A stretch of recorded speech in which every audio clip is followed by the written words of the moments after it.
So Freunde, wir sind wieder am Start und zwar heute zum Thema Taktik. Es geht um das PTRF-System, das ihr natürlich alle kennt und deswegen verliere ich auch gar keine großen Worte. Wir legen gleich los. Kleiner Spaß, Freunde.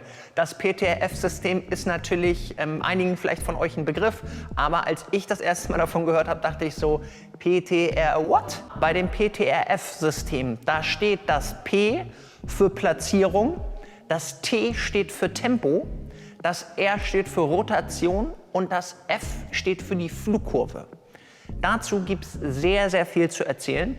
Deswegen werden wir jetzt auch in den nächsten 4 Teilen beziehungsweise in 4 YouTube-Videos das ganze Thema erläutern. Wir starten heute mit der Platzierung und ihr könnt euch schon darauf freuen, denn so werdet ihr besser am Tischtennis.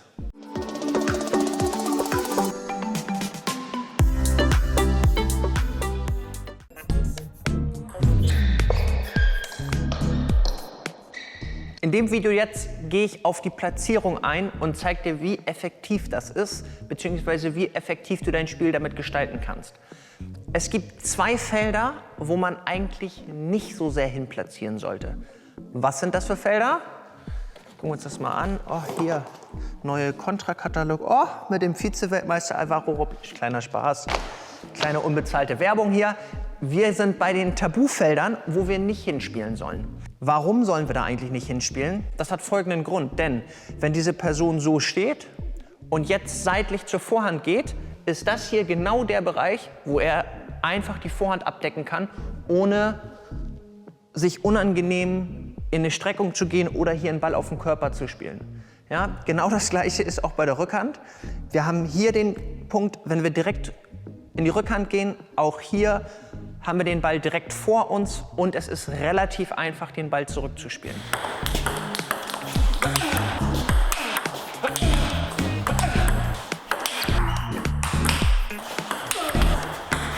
Das sind natürlich Platzierungen, die variieren. Denn wenn ich jetzt plötzlich einen Ball hier mit der Vorhand gespielt habe, plötzlich, zack, verändern sich die Felder und das Ganze sieht plötzlich so aus. Das heißt, diese Felder sind nicht fest, sondern die sind flexibel.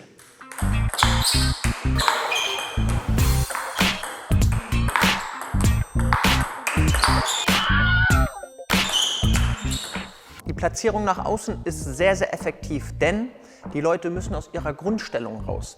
Wenn wir normal so stehen und der Ball jetzt tief in die Vorhand kommt, fallen manche Leute. Das heißt, wenn sie in die Vorhand gehen, machen sie hier einen Kreuzschritt oder stehen nicht mehr gut. Bei der Rückhand ist es auch so. Alles, was in dem Bereich passiert, ist meistens noch ganz gut. Was hier links von mir passiert, wird schwierig für mich gut zu platzieren. Wenig Leute machen hier den Schritt und ziehen hier eine Rückhand. Die meisten versuchen dann hier irgendwie den Ball zu spielen. Genau das Gleiche ist mit der tiefen Vorhand. Es ist sehr, sehr clever, auch nicht nur für den Ball, sondern auch für den nächsten Ball.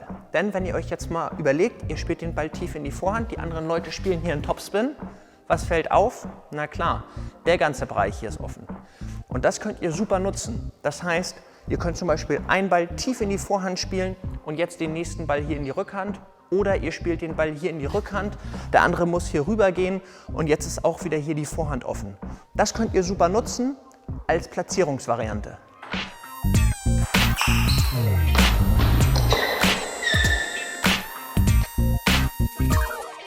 Der berühmte Bauch bzw. der berühmte Wechselpunkt. Eine goldene Platzierung, egal gegen wen ihr spielt. Es ist immer super, wenn die Leute sich entscheiden müssen, muss ich Vorhand oder Rückhand spielen.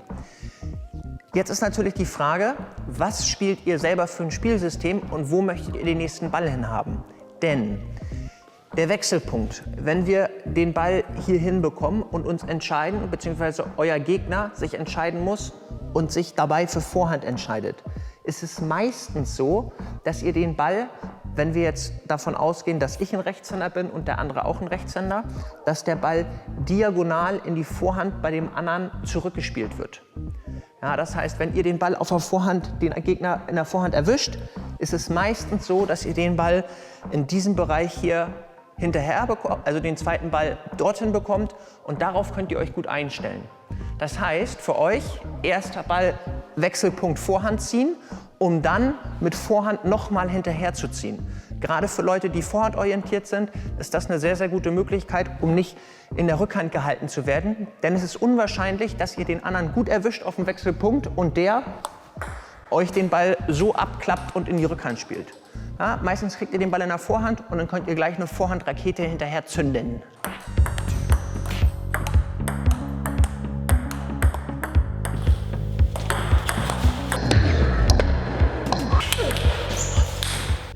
So, wir haben jetzt über die Platzierung nach außen gesprochen, auf dem Wechselpunkt. Aber es gibt natürlich auch noch eine ganz andere Platzierung, nämlich einmal kurz, halblang oder auch lang. Das ist nicht nur beim Rückschlag effektiv. Klar, beim Rückschlag können wir entscheiden, legen wir den Ball kurz, legen wir den Ball halblang, spielen wir den Ball lang an. Das sind alles super Sachen und auch super Platzierungen. Das heißt, gerade diese langen Bälle auf die Grundlinie sind sehr, sehr gefährlich. Egal, ob das beim Schupfen ist oder auch beim Topspin.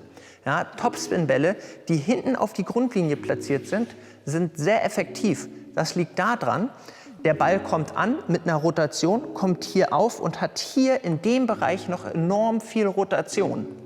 Wenn jetzt hier, was nämlich meistens passiert, die Leute einfach noch stehen und halt sich nicht gut bewegen, kann es gut sein, dass sie hier viele Blockfehler machen.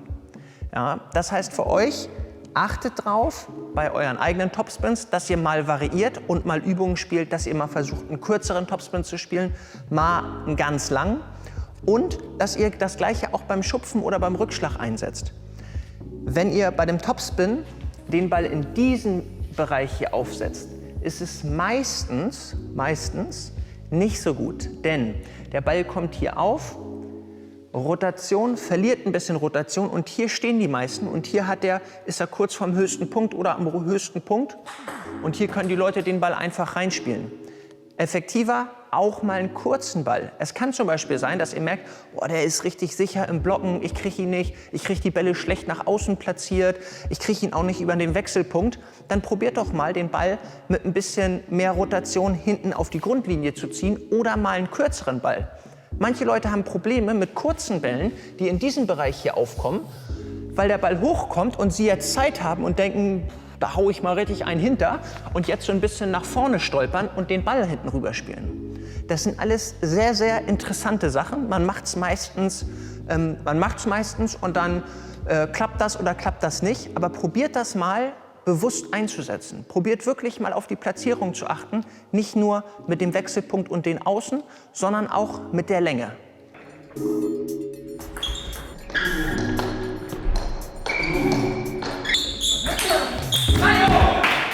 Platzierung ist enorm wichtig, zum Beispiel beim Rückschlag. Ich habe euch in einem Video schon mal erklärt mit dem Kurzlegen bzw. mit dem Halblanglegen, dass es sehr effektiv ist, wenn ihr da auf die Platzierung achtet und nicht immer nur kurz in die Mitte legt oder in diesen Bereich hier, sondern wenn ihr auch mal kurz in die tiefe Vorhand legt oder in die tiefe Rückhand. Denn hier müssen die Leute sich strecken und mit dem langen Arm spielen, genauso wie hier. Leute mögen es auch nicht, wenn sie nicht nur nach vorne müssen, sondern auch schräg zur Seite. Und Leute mögen es auch überhaupt nicht, wenn sie hier mit einem langen Arm spielen müssen. Angenommen, ihr spielt einen Ball den Leuten kurz in die Vorhand, in die tiefe Vorhand. Zack. Die Leute gehen so zurück. Und was ist jetzt super interessant? Also die meisten Leute machen halt nicht das und das, sondern die meisten Leute machen das und gehen jetzt hier zurück. Und ihr seht es vielleicht schon, bei mir ist die tiefe Rückhand gerade sehr, sehr weit offen.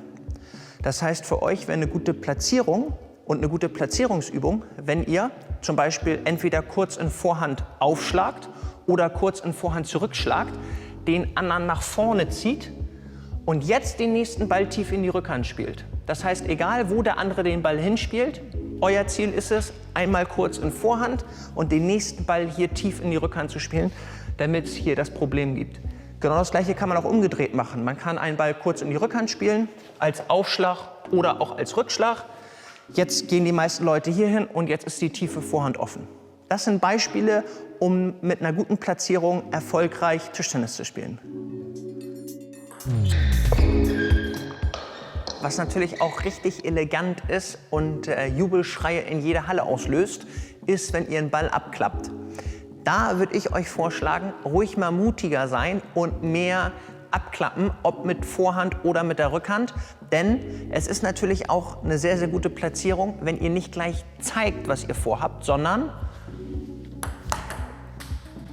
einen Ball mal dahin spielt, wo der andere es nicht erwartet, beziehungsweise ihr mit dem Körper und mit dem Schläger erst im letzten Moment zeigt, dass ihr den Ball beispielsweise parallel spielt.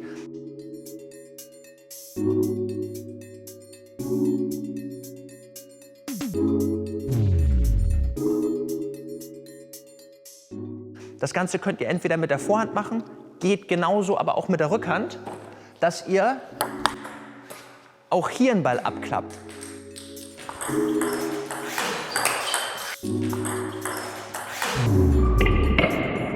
Ich habe euch ja jetzt schon einiges zum Thema Platzierung erzählt. Was natürlich eine sehr zentrale Frage ist, wo sind die Schwächen vom Gegner? Und das ist natürlich sehr individuell. Was ist das für ein Spielertyp und wo mag er die Platzierung, welche Platzierung mag er nicht? Es gibt Leute, die sind rückhandorientiert, die mögen natürlich lieber den Ball in die Rückhand. Es gibt Leute, die sind vorhandorientiert. Aber es gibt auch Leute, die mögen zum Beispiel im passiven Spiel lieber mit der Rückhand spielen und im aktiven Spiel lieber mit der Vorhand spielen. Das müsst ihr herausfinden und zwar müsst ihr mutig sein, unterschiedliche Platzierungen anzuspielen und nicht mit Scheuklappen zu denken, alles klar, los geht's, Abfahrt und Feuer frei. Ne? Also zum Thema Tempo kommen wir noch, aber enorm wichtig, dass ihr versucht, unterschiedliche Platzierungen, unterschiedliche Längen zu spielen und da die ganze Palette ausprobiert. Ich gebe euch den Tipp, gerade gegen eure Leute, gegen die ihr häufiger spielt, im Training. Probiert es in Trainingsmatches aus, mal einmal nur auf die Platzierung zu achten. Wirklich zu sagen, okay, ich mache einfach mal und versuche mal tiefe Rückhand anzuvisieren. Mal gucken, wie das funktioniert. In Kombination mit kurz Vorhand oder auch mal auf den Wechselpunkt. Versucht das mal und dann bin ich gespannt, was euer Feedback dazu ist.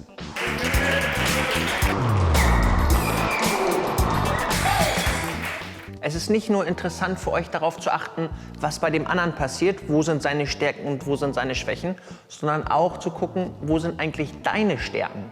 Was möchtest du gerne und dementsprechend, dass du auch eine Platzierung anvisierst. Denn es ist natürlich auch bei der Platzierung, beim Thema Platzierung wichtig, dass du guckst, wie bereite ich meinen nächsten Ball vor? Es geht nämlich nicht immer nur darum, mit dem Ball oder mit der Platzierung dann den Punkt zu machen, sondern auch das Spiel gut zu eröffnen und so in eine angenehme Position zu kommen, wo du deine Stärken ausnutzen kannst. Das heißt, du musst dir erstmal Gedanken machen darüber, was sind deine Stärken und wo möchtest du gerne die nächsten Bälle hinhaben und dementsprechend das Spiel aufbauen. Möchtest du lieber viel über Rückhand gehen und über tiefe Rückhand oder Rückhandwechselpunkt arbeiten, weil du ein rückhandorientierter Spieler bist? Oder brauchst du die Außen, brauchst du mit deiner guten Beinarbeit und mit deiner guten Vorhand, nutzt du lieber den Vorhandwechselpunkt? Das sind alles Fragen, die musst du quasi für dich selber herausfinden oder natürlich zu mir zur Tischtennisschule kommen, dann finden wir es gemeinsam raus. Ihr merkt schon, Leute, wir haben gerade nur über die Platzierung gesprochen und man könnte noch 2 Stunden weiter drüber reden.